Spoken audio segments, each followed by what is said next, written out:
गोरखपुर से एक चौंकाने वाला मामला सामने आया है, जहां सगे भाइयों के बीच चल रहा पारिवारिक विवाद अब बेईमानी और फर्जीवाड़े का रूप ले चुका है।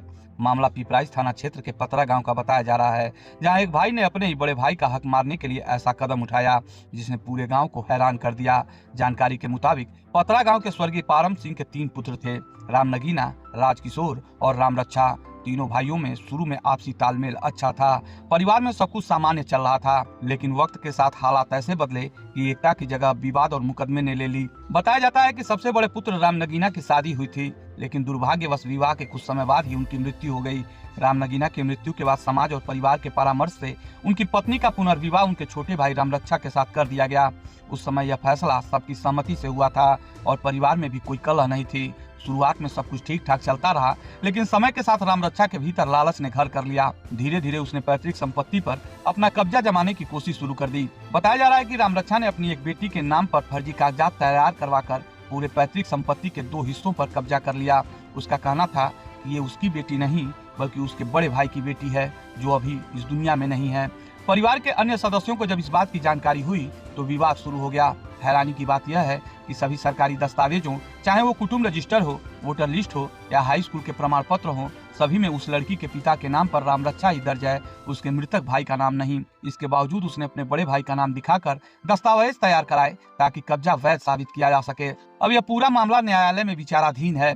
पीड़ित पक्ष ने अदालत का दरवाजा खटखटाया और न्याय की मांग की। मामला अदालत में होने के बावजूद विवाद थमा नहीं। इसी बीच राजकिशोर, जो कि परिवार के दूसरे भाई हैं, अपने हिस्से में मकान का निर्माण करा रहे थे, लेकिन राम रक्षा ने वहां पहुंचकर निर्माण कार्य को रुकवा दिया। उनका कहना था कि जब तक राजकिशोर उसके ऊपर किए गए मुकदमे को न्यायालय से वापस नहीं लेता, तब तक वे किसी भी तरह का निर्माण नहीं करने देंगे। ग्रामीणों के अनुसार राम रक्षा ने कई बार धमकी भरे शब्दों का इस्तेमाल करते हुए कहा, जब तक मामला वापस नहीं लिया जाएगा वे काम रुकवाते रहेंगे। यह सुनकर गांव के लोग भी दंग रह गए, क्योंकि यह झगड़ा अब केवल संपत्ति का नहीं, बल्कि पारिवारिक रिश्तों के टूटने की कहानी बन चुका था। परिवार के भीतर पनप रहे इस विवाद ने न केवल भाइयों के बीच की दूरी बढ़ा दी, बल्कि पूरे गांव में चर्चा का विषय भी बना हुआ है। गांव के लोग भी यह समझ नहीं पा रहे कि आखिर कैसे एक भाई अपने ही सगे भाई का हक मारने के लिए इस हद तक जा सकता है।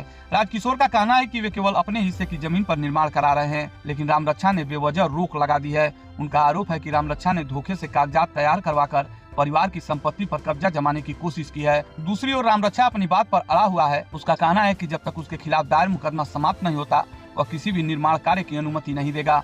अब पूरा मामला न्यायालय के फैसले का इंतजार कर रहा है। अदालत में सुनवाई चल रही है और दोनों पक्ष अपने अपने दस्तावेज और सबूत पेश कर रहे हैं। गाँव में अब यही चर्चा है कि एक समय जो भाई एक साथ बैठकर भोजन करते थे, आज एक दूसरे के खिलाफ कानूनी लड़ाई लड़ रहे हैं। रिश्तों में आई यह दरार अब केवल संपत्ति के विवाद तक सीमित नहीं रही, बल्कि पारिवारिक सम्मान और आपसी भरोसे की जड़ें भी हिला चुकी है।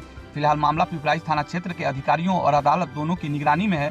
दोनों पक्षों से पूछताछ चल रही है और जांच के बाद ही यह स्पष्ट होगा कि आखिर सच क्या है और किसने किसका हक मारा है। गोरखपुर से यह खबर न केवल पारिवारिक विवाद की मिसाल बन गई है, बल्कि यह बताती है कि कैसे लालच और स्वार्थ के कारण एक परिवार का ताना बाना पूरी तरह बिखर सकता है।